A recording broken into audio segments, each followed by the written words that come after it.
אני אתן לך דוגמה עד היכן הגיעה הדהומניזציה. לפני כמה שנים נסעתי מירושלים לתל אביב עם מחמוד עוואבי, שהוא פלסטיני מ-48. ואנחנו עוברים על יד סביש שבו הייתי, ואני בפלמח. והוא אומר לי, כאן ממול היה כפר ערבי. הוא לא התכוון לקולוניה שזה מימין, הוא התכוון לכיוון ההפוך, אחר. ואני אומרת, לא היה כאן שום כפר ערבי. הוא אומר, תקווה, אני יודע הנה, שמו היה כך וכך. והיא סרבה שתיקה, כי אני הייתי בטוחה שאני זוכרת שלא היה שם שום כפר ערבי. וכך אנחנו נוסעים כמה קילומטרים, ופתאום מנבחי הנשייה, מאיזה שהם מעמקים של הדחקה נוראה, אני אומרת לו, אוי, אתה צודק. היה כאן כפר ופעים, הייתי הולכת בערב ונהנית מכך שאני יכולה רגע אחד להתרחק מההמון ולהתרחק מהחבר'ה ולהיות קצת עם עצמי. היו בתים וקים, וכמה בתים היו גם כלים, והייתה לי, אלה היו שעות הנאה. ואת השעות האלה אני הדחקתי. Growing up in Israel, I learned that 1948 was a miraculous victory for us.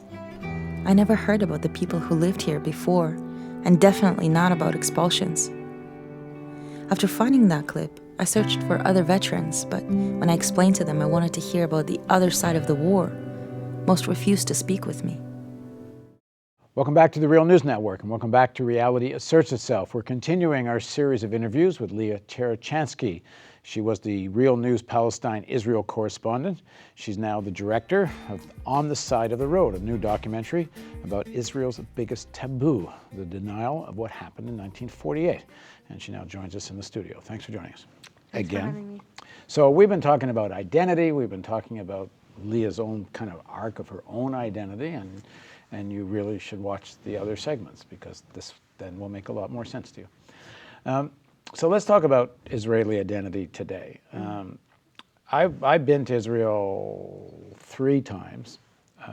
Once when I was, I guess, about 14, and my sister had gone, and she was living on kibbutz, and my father had just died, and I went there, and I was astounded at how I felt denigrated for the first time. As a Jew in Canada, I felt a little bit of it, but not much. But I was amazed on the kibbutz. I was treated as like a zero. Why? I wasn't, what's the term now? Sabra? Sabra. And I just, it was so much to me that I wasn't the born. Explain that though. Well, this is if you're not born in Israel. Explain to me. I mean, I just felt that they was. You're an outsider? Not interested in me. And they were trying to persuade me, maybe partly because I hadn't bought into the narrative. They were trying to say, no, you have to have Israel because all the Jews are going to have to come here someday to save themselves. And it's not that I hadn't experienced any anti-Semitism, but not. My identity was Canadian, not. And for those of you who are watching, you know I'm a dual citizen, and now I live in Baltimore, and so on. So you're trying to sell your audience the narrative that at the age of 14 you had a political analysis? No, I had an experience, just an Okay. experience, and I knew nothing going into it. I had the vaguest notion of what Israel was. It wasn't even on my radar. I went back again for a film festival, and then I went back again only 3-4 years ago, and over the arc of it, with just a little bit of that experience, I was just blown away at the overtness of the racism now. It would have been like during slave days, the way whites would have talked about blacks, like without any sense that you should even mitigate your language. How does it get to that point? What is it about where, in terms of the evolution of the Israeli identity, does this absolute overt racism come from? Because in the early days of Israel, I don't know, maybe some people certainly thought something like it, but they sure wouldn't have said it like that. Yeah. As a Israeli Jew, this is the stuff that keeps me up at night. Also, literally, there's a lot of, I've been robbed of my anonymity on many fronts. And there's a lot of it that creeps into your life. But the way I understand it is it's a combination of 2 things. I think what you're seeing on the streets today in Israel with the constant street level violence and racism and attacks on anyone who questions anything, attacks on leftists, attacks on Palestinians, that it is the natural conclusion of the Zionist idea coming to its most screeching, screaming peak in having to defend itself. And this is part of the ethnocracy we're talking about. This is the natural conclusion. What is Zionism? Zionism is the idea that the Jews have a homeland in historic Palestine, in the ancient land of Canaan. That's spiritual Zionism. Practical political Zionism means that the Jews have more right to be on this land, and then they must be a Jewish majority on this land. How do you do that in a place that was never empty, in a place that was, first of all, was already home to competing national movements, that was already engaged in very rich and ancient culture, both from the Ottoman Empire and the Arab invasions, and this place is the crossroads of human migration. How do you come to this place, which is in the middle between Asia, Europe, and Africa, and you say, no more. Here's our walls, and we're building a wall with Syria and Lebanon and Jordan and Egypt, and no one but Jews can get in. As I'm sure you know, there's no immigration to Israel unless you're a Jew. You can't immigrate, you can't come in. It's a state for Jews and only Jews, and we will eventually get rid of anyone who's not a Jew. That is political Zionism today. And the disparity between understanding that this is what it is, here in the North America, as I'm touring my film, and I'm realizing how few people understand what it is. And the reality on the ground, this idea playing itself out to its screeching peak, is the disparity is astounding, and the playing itself out is incredibly violent and intense. And so today, if I was to talk to you on the bus, or I was out walking down the street with you and I was saying all these things, there's a very good idea that we would be beaten by the time we get to the end of the street, because there is now so much threat to that idea surviving.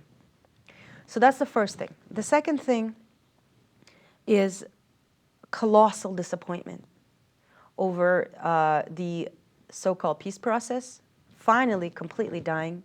There was a little bit of hope with Obama-Kerry, a little bit of hope with George Mitchell. It was kind of like no one really believed that they would do anything, but people said, well, at least something's happening.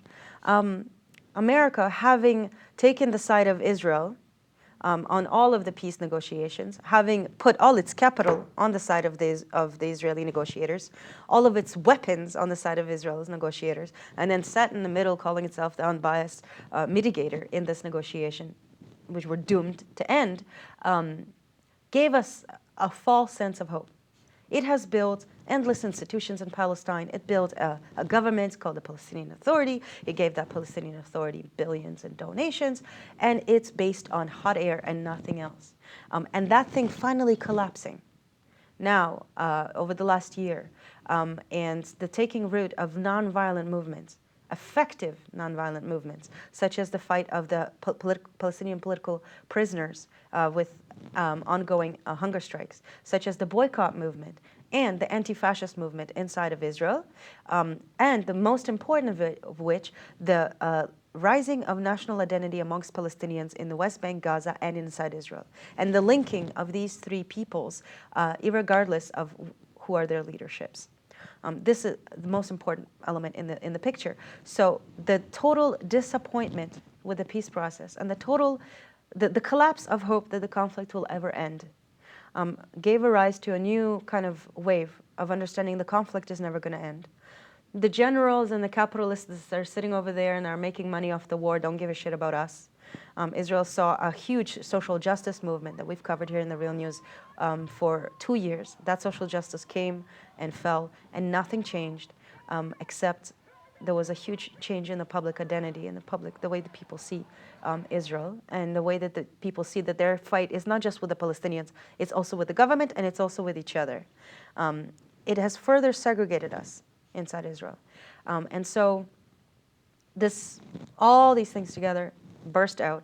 And if you look at, people look at this war that happened this summer, this attack on Gaza, and they say, oh, it was really the worst attack on Gaza so far. They're right. But this attack was not just this summer. What happened this summer was, yes, 51 days of war, but it actually started not even with the teenagers getting kidnapped. It started with the Palestinian hunger strikers in the beginning of the year. What we were seeing in January a year ago is that the African refugees were rising up, demanding that freedom, because they were being shipped off to a massive prison in the south of the country, something very similar to a concentration camp for African refugees. So they were rising up, demanding freedom. The Palestinian hunger strikers went on a hunger strike and were very close to getting achievements with that hunger strike. Hamas was on the verge of signing unity with Fatah, which would have been the last thing that would have saved it. And this is when we went to war. So since then, and if you were actually following what's happening on the ground, like we were in the real news, that's when the street level violence started. And the war ended at the end of August, but the street level violence never ended. In fact, it's getting worse day to day to day. You know, a few weeks ago, a Palestinian bus driver who drives an Israeli bus in an Israeli bus company called Eged was beaten to death and hung in the bus that he was driving. Because? Because he's Palestinian. This is one of the things. Now, there's no doubt in any Palestinian's mind that I've met that he was beaten to death and hung. But the police was claiming that he killed himself. And most Israelis believe that he killed himself. And this sparked a wave of bus drivers rising up against insecurity on the job, demanding that the bus company either separate them from the people who get on the passengers or get a security guard. Because the Palestinian bus drivers on the Israeli bus company were saying that they were experiencing daily racist attacks, daily racist assaults, and the company refused. And 40 of them have quit. So a third of the Palestinian workers who worked in the Israeli bus company quit because of racism and violence. That's where we are today. So 6 months of endless street-level violence. Are there internal factors that you can see amongst Jewish Israelis that will change things? I mean, what? Yeah. Like I interviewed quite a few families who lost people in 9/11 in New York.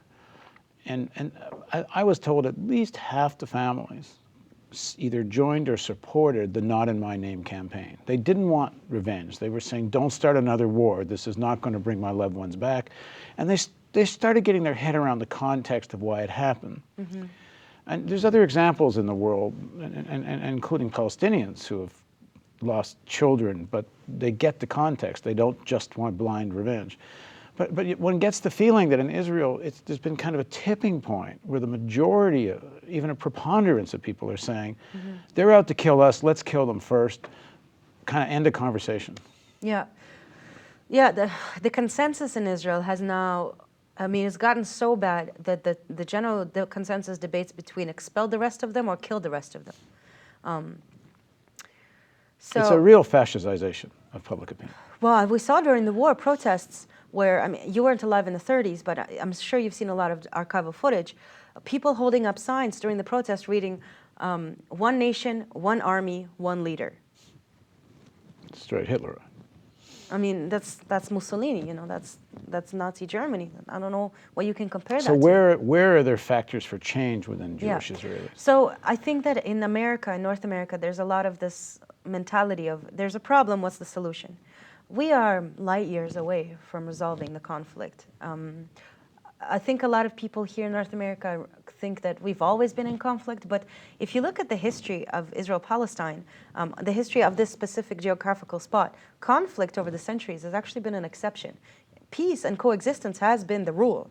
And our conflict is only about 70 years old. And we've already gone through huge changes as societies. And so, you know, let's think a little bit before we start talking about solutions. But what I can tell you is that profound changes are happening inside Israeli society, putting aside the Palestinian conflict for a second, or the conflict with the Palestinians. Israel, as I'm sure you saw when you were there, is a very segregated society. You have the Russians here, you have the Ashkenazis there, you have the Mizrahim here, and then you have the Orthodox there. And the Ethiopians here, and so on and so forth. And inside the Mizrahim, you have the Persians, and then you have the Iraqis, and you have the Moroccans. And there's very little mixing. Israel has almost zero social mobility. If you are born poor, you will die poor.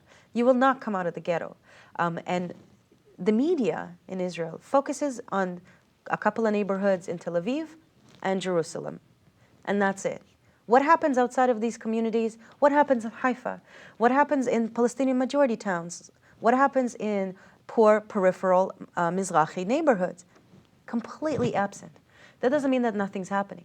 What is happening is that these segregated communities, and I think it's a result of the social justice movement that was in 2011, 2012, when we saw the biggest protests in the country's history. 500,000 people on the streets in Tel Aviv one night in a country of 7 million people. That's a lot of people on the streets. As a result of that, people started looking around them. And for the first time, identity politics is becoming something that is on the fore. So the Mizrahim are saying, that the Jews that came from Arab countries are saying, we've been oppressed all along for the Zionist Ashkenazi project. What about us? To the level of forcing the president of Israel, Reuven Rivlin, to apologize for Ashkenazi European condescendence towards the Mizrahim, something that would have been unimaginable. We're seeing the Orthodox, digging their heels further as new laws inspired by Yair Lapid's party, forcing the Orthodox to go to the army, makes them more united and further in conflict with the society. So a lot of these groups, for various complex reasons that we don't have time to discuss here, are getting more insular and more against each other. And so I think this is a very important change, because for so many years, with the illusion of the peace process, we were not looking at the real problems inside Israel. Well, I was going to say, somebody once told me, I think when I was there for that film festival, that if it wasn't for the external fight with the Palestinians, Israel would rip itself to shreds, especially the secular Orthodox split.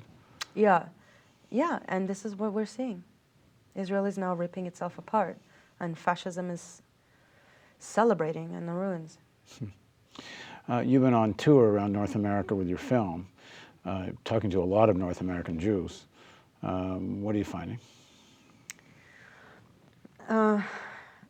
Well, I was telling you about the New York screening. I've had about 30 screenings in 40 different cities, a massive tour along the West and the East Coasts. And everywhere I went, I called up the organizers and I asked them to please contact the Jewish community in their town. I made my film not for people that agree with me. I made my film for people who are Zionists and unquestioning and questioning Zionists and North Americans and Israelis. I wanted people who would never see that kind of film to see that kind of film, because my film is not, we're talking here a lot about politics and a lot about geopolitics and things like that. That's not what my film is about. My film is a personal story, and it's a story of denial. And this is the film that I wanted to show in the Jewish community centers, in the synagogues, and in these places where that we need to talk to one another. And everywhere I called the organizers and I asked, please invite the local Jewish communities, please invite the local synagogues, invite them, get to them. So did they come? They did not come. By and large, almost nowhere did they come. In fact, we couldn't even get them to watch the film inside the organization, to say yes or no. We had to beg them in almost most of the places to just watch the film. They would say no. And the most incredible thing happened in my New York University screening. The organizers took out a huge room for like 300 people, beautiful room overlooking the Empire State Building. And it was it was the same moment as the Eric Gardner indictment. So a lot of people went to the protest. But, the room was, mostly full. And as I'm running tech with the guy who's responsible for the room, because the DVD wasn't working, I see this group of like young 20-year-old students come in with a banner. And I immediately felt like they came to protest the screening. So I ran up to them and I said, I'm so happy you came. I see that you've come to protest. Is that true? And they're like, yeah. Yeah, we've come to protest your screening. I'm like, great, I'm so happy you came. Let's go. Protest against your screening. Yeah, but they are the people I made my film for. I'm excited that they're there. I'm so happy they've come. Because they will come, they will see the film, and then we can have this conversation, these very difficult conversations, essential conversations. And I told them, okay, where can I put you that will make you most visible? Do you want to stand on the stage? And they said, no, we'll stand here on the side. It'll be a silent, it's not even a protest, it's just a silent demonstration. I'm like, great, let's use. So I put them out, they pull out their banner. Their banner reads 856,000 Jewish refugees, referring to the hundreds of thousands of Jews who were displaced from North Africa and the Middle East as a result of Israel's creation. And I said, this is an incredibly important point. You're onto something very important. And I'm really happy that you came, because the Mizrahi, side to the whole Nakba conversation is a very important side. So Just quickly say what Mizrahi is. Mizrahi is Jews who came from the Arab world in North Africa, the people that they have come to talk about. And this is something they were saying a lot. They said, we come here to show the other viewpoint. And I said, great, I'm looking forward to hearing that viewpoint in the Q&A after the film. And I apologize because I had to continue fixing the audio-visual. And finally we fixed it, the film starts running, and I noticed that they fold up their banner and they go. So, you know, they all go to the elevator, and so I run in the elevator, and the doors close, and it's me with like maybe 20 of these activists in the elevator, stuck for 10 floors, and I'm asking them, why are you leaving? You've come to protest the film, you have to see the film. And they said, no, we can't stay for the film. And, oh, I have something to do, oh, I also have something to do. I'm like, you can't all have something to do, so at least one of you, please stay for the film. They would not stay for the film. You know, when we come out of the elevator, we ended up standing in the lobby, and only one of the girls, most of them just ran outside, and one of the girls stayed with me, and we ended up talking back and forth for about 20 minutes, and we could talk to each other. She was saying a lot of these things that you hear a lot about Hamas, what about Hamas, what about Hamas? We ended up talking a lot and breaking through. You know, she understood where I'm coming from, I understood where she's coming from. And I told her, can you stay? Can any of you please stay for my film? I want you. Well, you threatened their very identity. I didn't threaten anything. I was begging them to stay for the film. No, but they think if the film is persuasive in any way, it threatens who they are. And they have to start think about who they are. My film doesn't tell you what to think. My film asks questions. And this is the point. This is why I'm telling you this story. Is because 2 days later, the Jerusalem Post published an article by the father of one of these activists who was not at the event, describing what happened, having gotten none of the facts right. In his description, they came. They actually quote me saying something I never said, as if I said, oh, are you even allowed to protest? Like, how would it, I cover protest movements all day long. Why the hell would I say something like that? So they got all the facts wrong in the article, and they made it seem like they came to protest and all of us were just standing there staring at them aggressively and finally kicked them out. The complete opposite of what happened. So not only did they get the facts wrong, but they also got this most important thing wrong, is that they refused to watch the film. They don't know what they're protesting. They are looking at this conflict, like so much on the anti-Zionist left in America, as a soccer match, where you have to take a side. You are either on this side or this side, and you have to dig in, and you have to root for your team, and if you have a soccer match, you have a winner and a loser. And if we are the winners now, we have to maintain the victory, because if we ever lose, we will be on the losing side. This is madness. This is not what conflicts are about. These are not two sides. Israelis and Palestinians are not two sides of a conflict between two nations. This is what was so disappointing to me about North America. Because what these kids did by not staying to watch my film is that they mirrored exactly what my film is about. Knowing what questions you cannot ask of yourself. Because you know that if you actually ask yourself these questions, everything will unravel. All the lies that you were told along the path, all the half-truths, all the propaganda, all the things that you told yourself have to be true, because if they're not true, then nothing makes sense, all of that comes to an end. And you have to look at Israel from a sober perspective. And this is what I found here. At the very least in Israel, they come. I've shown the film to hundreds of people who are very much against the point of view of the film, and they had a very hard time watching it, but at least they come. Right. Okay, if people want to see the film, what do they do? Well, we're just finishing the tour, so unfortunately they can't. But they can buy a DVD, and we hopefully will have it on TV soon. And where they can buy the DVD? www.naretivproductions.com, narrativeproductions.com. Okay, great. And for people in the Baltimore area, we're going to be screening it sometime in, I guess, the spring. So thanks very much for joining us. Thanks for having me, Paul. So Leah, as she said, wants to engage people. Certainly people view her film, or people have viewed this interview, or at any rate, anyone, but particularly North American Jewish people. So if you would like to engage with Leah, she will come back, and we will do a sort of live web thing where we do a live stream, and you can engage her directly. So if you want to take up Leah's challenge, please do, and we'll let you know when. Just write us at contact@therealnews.com, and we'll let you know when we're going to do it. Thank you for joining us on Reality Asserts Itself on the Real News Network.